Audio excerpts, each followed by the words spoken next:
Avec Annihilation, le second film d'Alex Garland, je vais avoir exactement le même problème qu'avec Okja de Bong Joon-ho. Netflix oblige, c'est deux putains de films, deux putains de petits chefs-d'œuvre, et je vais pas pouvoir en profiter en salle. Et ça fait chier. Salut à tous. Aujourd'hui, il va être question de Annihilation, donc le second film d'Alex Garland. Alex Garland, j'en parle très rapidement. C'est à la base un scénariste qui a bossé notamment sur deux de mes films préférés de Danny Boyle, à savoir 28 jours plus tard, qui est une réactualisation du film d'Infecté, parce que bon, à la base, on avait déjà ça chez Cronenberg au début des années 70 avec un film comme Rage, ou même chez Romero avec The Crazies en 72. Donc on avait déjà cette idée-là de l'Infecté, lui ne fait que le réactualiser, et si vous voulez, en injectant ses propres obsessions. Alors je parle vraiment là de Alex Garland en tant que scénariste, qui a une vraie passion, une vraie obsession pour les questionnements éthiques sur la science. C'est-à-dire l'idée c'est que ce n'est pas la technique qui aliène l'homme, c'est l'homme qui par son usage aliénant qui fait de la technique s'aliène lui-même. On retrouve ça aussi dans le second film qui est Sunshine aussi,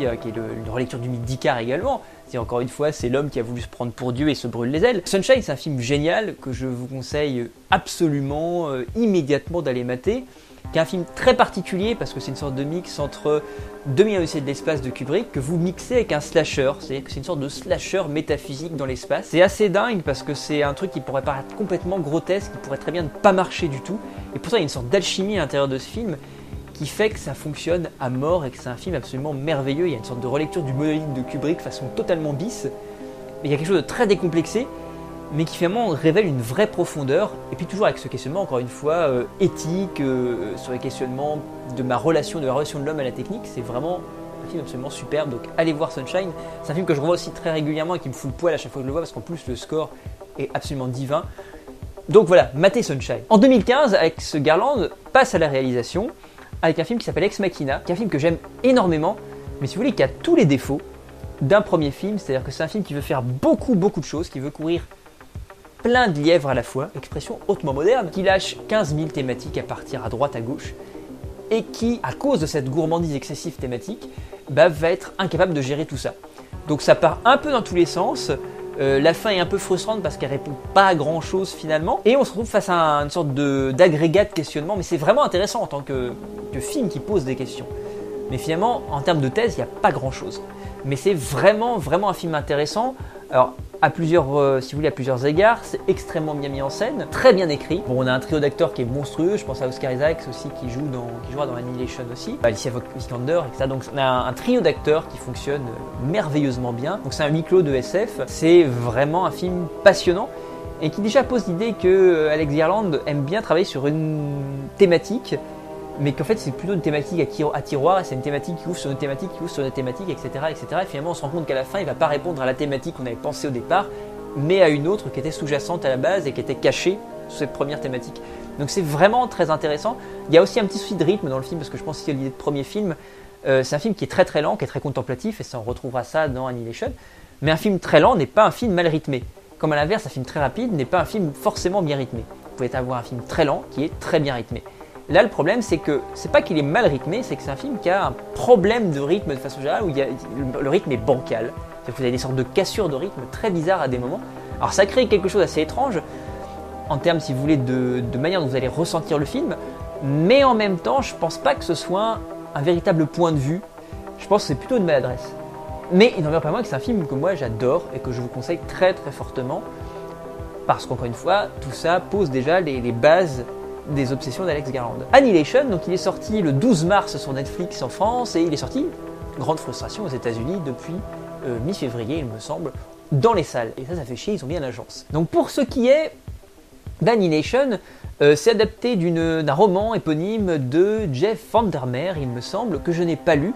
Mais je trouve ça intéressant par contre de lire, je vais certainement le lire parce que le film m'a donné très envie de le lire. Et je trouve ça d'autant plus cool que le film, pour avoir lu à droite à gauche dessus, n'est pas une adaptation stricte, mais plutôt un retravail. Je pense que le meilleur mot, c'est une version alternative de l'univers. Il y a plein de choses qui changent, a priori, sur notamment l'appréhension la manière dont les créatures sont travaillées. Le final est a priori très différent, donc ça me donne encore plus envie d'aller lire le bouquin. En voyant le film, vous n'êtes pas bloqué, vous n'êtes pas enfermé pour le bouquin. Alors en plus, c'est d'autant plus intéressant, c'est une adaptation.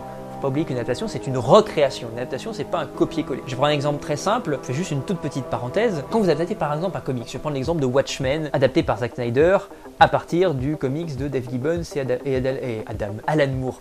Quand Snyder le prend, il fait du copier-coller.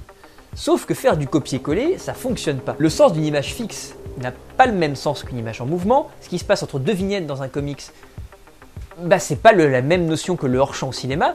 Donc si tu fais simplement transférer, copier-coller la grammaire du comics, et que tu la copies et que tu la colles au cinéma, ça a plus du tout le même sens. Ça peut, si vous voulez, créer du non-sens ou du contresens. Et ça fonctionne pas. C'est le gros problème d'ailleurs du Watchmen de Snyder, mais on en parlera peut-être un jour. Donc là, si vous voulez, chez Garland, il y a une vraie volonté de recréation, de retravailler. L'adaptation est une recréation. Comme on dit, le traducteur est un traître, traditore, en italien, merveilleux, mon italien est absolument catastrophique. Le traducteur est un traître. Moi, je pense également que l'adaptateur, celui qui adapte, est un traître aussi. Mais c'est important, parce que c'est l'idée, encore une fois, de recréation. Donc qu'est-ce que ça raconte très très rapidement? Ça raconte l'histoire donc d'une jeune femme qui est une ancienne militaire et professeure de biologie récemment, qui est jouée par Natalie Portman, dont le mari est aussi militaire, et il va partir pour une mission de laquelle il ne va pas revenir, il va mystérieusement disparaître. Alors elle ne sait rien de ce qui s'est passé dans cette mission, où ça avait lieu, etc. Elle va attendre, elle a du mal à faire son deuil, et au bout d'un moment, ça va faire à peu près un an et demi, donc le temps quand même passe assez longtemps, il va revenir. Alors il est assez, si vous voulez, mutique, où il parle très peu, il ne se rappelle plus de grand chose, et au moment où il commence à reprendre contact, d'ailleurs physiquement aussi, c'est-à-dire qu'il commence à se retoucher, elle lui prend la main, il va faire une sorte d'attaque, hémorragie interne, il se met à cracher du sang, c'est génial. L'ambulance l'embarque, et l'ambulance se fait arrêter par un groupement militaire qui va récupérer donc la jeune femme et son mari, et ils vont se réveiller dans une base militaire, ils ne savent pas où ils sont exactement. Elle est accueillie donc par une psychiatre et qui va lui expliquer un petit peu toutes les choses. Donc a priori ça se passe dans un parc, alors je ne sais plus exactement où aux États-Unis ça se passe, il y a un phare et il y a une météorite qui s'est crachée juste à côté de ce phare, et autour de ça s'est développé une sorte de gros dôme, alors qui a l'apparence, chez Garland a priori ça, dans le roman éponyme il n'y a pas du tout ça, c'est-à-dire que on ne le voit pas. Là, pour le coup, ça a une sorte d'allure de bulle de savon avec toutes, si vous voulez, les taches de couleur lorsque la lumière va venir frapper dessus. Vous savez, ça fait une sorte de couleur très fugace. C'est très intéressant visuellement, c'est vraiment très très cool. Et donc, on va se retrouver face à ça. Et à l'intérieur, dès que quelqu'un rentre pour aller voir ce qui se passe à l'intérieur, le truc ne fait que grandir. Il est en train de bouffer, si vous voulez, le terrain. Et ad finem, on pourrait imaginer qu'il va bouffer le monde. Donc, il faut arrêter le truc. Il faut aller voir, et à chaque fois que quelqu'un rentre dedans, il ne ressort pas, à l'exception du mari de cette jeune femme. Donc avec un petit groupe de femmes, composé donc de cette psychiatre qu'elle vient de rencontrer, elle qui est biologiste, une anthropologue et une physicienne, elles vont partir à l'intérieur. Alors elle accepte d'y aller justement pour trouver un remède, parce que son mari est très très mal en point, il est en train de mourir, donc elle se dit peut-être qu'en allant à l'intérieur, elle trouvera la réponse pour pouvoir soigner son mari. Donc je vais peu spoiler, je vais éviter de spoiler, peut-être en donner 2-3 trucs à la fin pour l'interprétation. Mais dans un premier temps, qu'est-ce qui frappe visuellement, c'est que alors c'était quelque chose qu'on avait déjà vu dans Ex Machina. Alex Garland, au-delà d'être un type d'écrit, un scénariste, c'est aussi un puissant formaliste. Je trouve que visuellement le film est absolument somptueux. Alors la photo est magnifique, déjà c'est une première chose.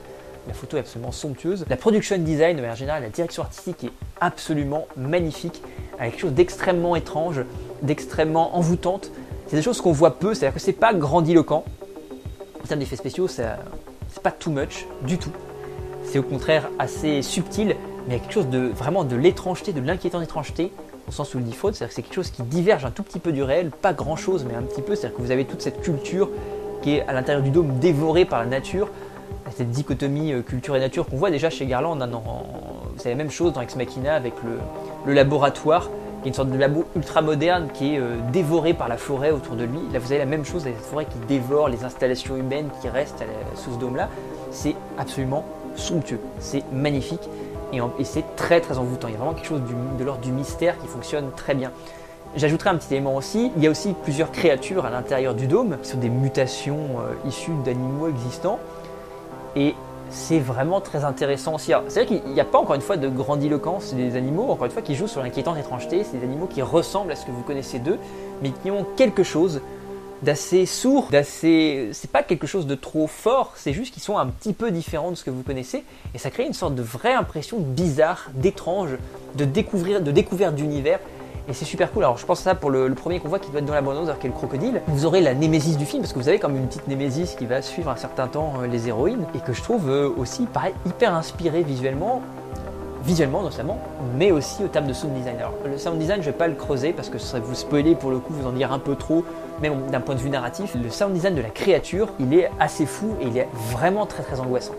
Donc ça c'est pour la première chose, je trouve que visuellement le film est excellemment bien foutu, c'est vraiment très très très beau. Puis il y a aussi un sens du cadre chez Garland qui est dingue, il fait des cadres extrêmement symétriques, c'est extrêmement pictural tout ce qu'il propose. C'est très beau, je pense au générique aussi qui est absolument somptueux quand on voit l'astéroïde tomber, où il y a une sorte d'extrême ralenti, moi qui me rappelle ce qu'on trouve dans le générique de Mélancolia de Lars von Trier, qui était un générique très très beau, ou même dans la première séquence, il me semble d'ailleurs d'Antichrist de Lars von Trier, il y a une sorte d'extrême ralenti, et c'est très très très très très très beau.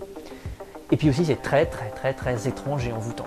Ça c'est la première chose. Je dirais qu'il y a quelque chose du body horror dans le film aussi, j'aime beaucoup aussi son approche du body horror, au sens donc le film qui traite des bizarreries du corps, des abjections du corps, de l'inquiétante étrangeté du corps, de ce que je peux découvrir dans mon corps. Il y a une séquence vraiment qui est vraiment typiquement du body horror, pareil que je vous laisse découvrir, où on va découvrir à l'intérieur d'un corps une sorte de vivant, à l'intérieur du vivant, où on va être confronté à notre condition d'être vivant qui contient le vivant. Ce sera très clair, je pense, quand vous verrez la séquence, mais c'est vraiment très intéressant aussi. Alors, je rappelle le body horror rapidement, c'est ce qu'on trouve à la base chez Cronenberg, c'est ce on pourrait monter jusqu'à Freaks de Todd Browning, c'est l'idée de retravailler le corps dans son inquiétante étrangeté, dans ce qu'il a de disconvenant, par exemple chez Spinoza, c'est-à-dire le corps peut me surprendre, je suis dans un corps qui obéit à des règles que je ne connais ou que je ne comprends pas ou sur lesquelles je n'ai aucune véritable prise.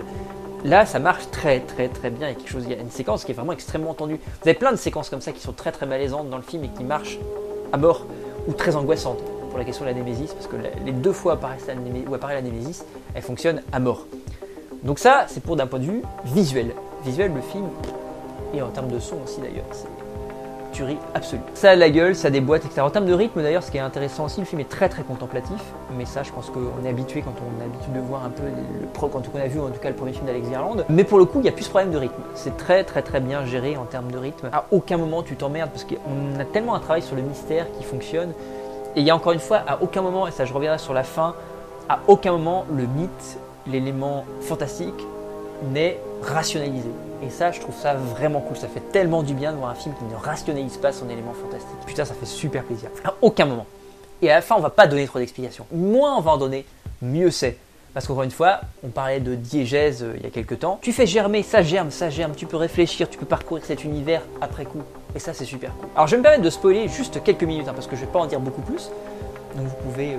je vais noter ça quelque part. Je spoil rapidement sur l'élément comment on pourra interpréter le film. Je vais pas vraiment donner d'éléments précis sur la fin, mais vous avez notamment tout ce dernier acte que je trouve aussi extrêmement angoissant et malaisant, dérangeant, qui est ce combat entre Natalie Portman et son doppelganger, enfin cet étrange doppelganger. Cette séquence est vraiment folle. Et vous avez tout d'ailleurs toute une esthétique très psyché sur la fin que je trouve en plus assez folle. Il y a tous les effets de kaléido, partout de kaléidoscope. C'est complètement psyché la fin. Et ça me ramène justement, il y a quelque chose de Yann Kounen dans une certaine mesure, il y a des films en termes d'esthétique qu'on trouve chez Kounen. Et ça permet de poser tous les questionnements qu'il y a derrière, sous-jacents. Moi, cette idée que je pourrais rapprocher le film, alors c'est un questionnement sur le vivant de manière générale. Et ce que je trouve assez intéressant, couillu, c'est d'aller très très loin sur la question du vivant, sur la question de la continuité et de la discontinuité. C'est-à-dire que quand je scinde le vivant en morceaux, je travaille sur sa discontinuité, je le sépare. Et à un moment où je me retrouve face à un truc que je ne peux plus découper. Et à partir du moment où le discontinu n'est plus séparable, j'arrive à une sorte de dimension de continuité absolue. Et l'idée du film, c'est ça, c'est qu'il y a une continuité absolue dans le vivant. Que finalement, et c'est pour ça qu'Annihilation, on peut le comprendre de plusieurs manières. Annihilation peut être compris comme l'annihilation de l'individu. Il y a tout un questionnement sur le suicide justement et l'autodestruction, c'est-à-dire que la dépression pour le coup est ou en tout cas engendre une annihilation de soi-même. Une autodestruction, je ne passe pas au suicide, donc je m'autodétruis, c'est différent, et toute la différence est très très bien faite dans le film justement. Mais moi j'aurais tendance à penser l'annihilation comme l'annihilation du jeu, l'annihilation de l'ego, pour se retrouver face au tout. Il y a quelque chose de la pensée adienne là-dedans, qui est de dire aussi, alors, même si on pourrait prendre chez Fichte, il y a la question du moi absolu aussi, mais je trouve qu'il y a vraiment cette idée que, au bout d'un moment, quand je sépare à outrance, quand je sépare au maximum, j'arrive à un moment, à un point de résistance où tout est continu. Où je suis le tout et où il n'y a plus de je puisque c'est simplement le tout. Et que moi, toi, et c'est tout ce passage avec Oster Isaac qui est face à sa caméra quand il s'enregistre avant de se détruire lui-même, où il dit « Est-ce que je suis moi, mais est-ce que je suis toi? Et ne serais-je pas tout ?» Et je trouve que ça ouvre un truc, un abîme si vous voulez métaphysique, qui est dit finalement, il n'y a pas de je, le je n'existe pas. Tout est l'expression du tout. Après, à vous de voir sur la chute, qu'est-ce que c'est, quelle est la menace, et s'il y a menace il y a, parce que moi je suis pas convaincu. Difficile, la créature ou la chose, on ne sait pas vraiment ce que c'est, il y a quelque chose de quasi indéterminé dans le truc, n'est pas vraiment une menace, en réalité c'est une sorte de menace qui est une non-menace. Mais dans certains films ça pourrait être gênant parce qu'on dit l'antagoniste n'est pas un antagoniste, bon c'est chiant parce que non, là la menace est une non-menace. Ou alors, et c'est ça qui la rend plus angoissant, il y a l'inconnu de ce qu'elle veut faire. Et si on considère ce qu'elle, parce qu'on pourrait très bien considérer que c'est la confrontation au tout, à ce qui est, et c'est ce qui est qui annule tout pour recréer, enfin...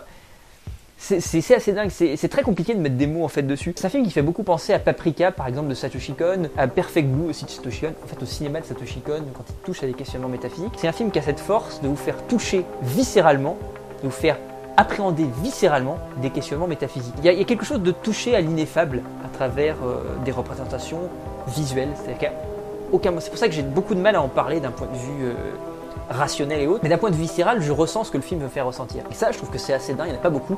Je pense principalement, c'est vrai, je parle de Paprika, de Satoshi Kon, Animate Paprika, qui est un pur chef-d'œuvre. Et Paprika vous fait appréhender des purs questionnements métaphysiques, mais de manière absolument viscérale. Donc c'est assez dingue et le film arrive aussi, Annihilation arrive à toucher ça. Donc moi je pense à Annihilation au sens annihilation de soi-même, au sens psychanalytique du terme si vous voulez, mais aussi annulation du sujet, du moi, dans le cadre du vivant. C'est-à-dire que voilà, encore une fois, les créatures, vous allez voir, sont des intégrations d'une par rapport à l'autre. Je parlais de la Némésis tout à l'heure, qui est une sorte d'ours qui est mixé avec une sorte de crâne d'un autre animal qu'on ne sait pas vraiment ce que c'est. Et elle pousse des cris de femme, c'est-à-dire que la dernière femme qu'il a butée, elle s'est intégrée à lui. Comme si, vous voyez, encore une fois, il y avait une continuité absolue dans tout l'univers du vivant, qui a finalement qu'une chose qui est le tout. Et que ce tout-là s'interpénétrait, se mélangeait, etc. Ne faisait que s'exprimer. Alors si on peut considérer que le tout s'exprime, le tout ne s'exprime pas, le tout exprime, si vous voulez, pour éviter l'idée d'un sujet qui serait le sujet tout. C'est pas un sujet le tout, c'est le tout. Et je trouve ça vraiment fascinant en termes de questionnement et assez abyssal. C'est un film qui avait beaucoup cogité hier soir après visionnage. Donc voilà, je vais enlever le spoiler, on va revenir sur des choses beaucoup plus ouvertes. J'ai préféré pas trop rentrer non plus narrativement dans les questionnements pour laisser libre cours à vos découvertes, à votre imagination, etc. Parce que c'est un film qui stimule aussi beaucoup l'imaginaire. Annihilation, c'est absolument monstrueux, c'est nécessaire à voir. Ça fait chier encore une fois qu'on ne puisse le découvrir qu'à la télé. Moi j'attends avec beaucoup d'impatience les futurs projets d'Alex Garland parce que ce type-là, pour moi, il a vocation à faire vraiment du très grand film de genre. J'ai oublié de classifier le film, c'est vraiment un thriller de SF. Hein. Pour moi, voilà, c'est typiquement ça. Avec toute cette partie, il y a tout un travail horrifique quand même à certains moments. Et je trouve que c'est bien aussi de le voir dans ce registre-là, qui n'était pas vraiment le cas dans Ex Machina, où il traînait beaucoup plus sur un thriller claustro, mais sans vraiment entrer dans des fulgurances horrifiques. Là, il y a vraiment des fulgurances horrifiques. Donc voilà, je vous conseille d'aller le voir. En plus, c'est facile d'accès. Voilà, c'est au moins l'intérêt de Netflix. C'est que bon, vous pouvez l'avoir assez vite chez vous, à découvrir, à apprécier, à cogiter. Vous allez voir que vous allez prendre une sorte de raz-de-marée métaphysique sans forcément, encore une fois, pouvoir l'intellectualiser parce que ça va être très très viscéral et ça, je trouve ça génial. Je trouve que c'est la meilleure manière d'appréhender les questionnements métaphysiques, en tout cas pour soi, c'est de le manger en plein dans les tripes. Annihilation, je ne sais qu'en dire si ce n'est que c'est un petit chef-d'œuvre. Je vous invite à foncer. N'hésitez pas à partager vos interprétations, vos idées dans les commentaires, à partager la vidéo, faites-vous plaisir. Et puis écoutez, je vous souhaite une très bonne soirée. J'espère vous retrouver bientôt pour un autre petit jeu, ce serait cool d'en enchaîner comme ça. A très bientôt, bonne soirée, salut!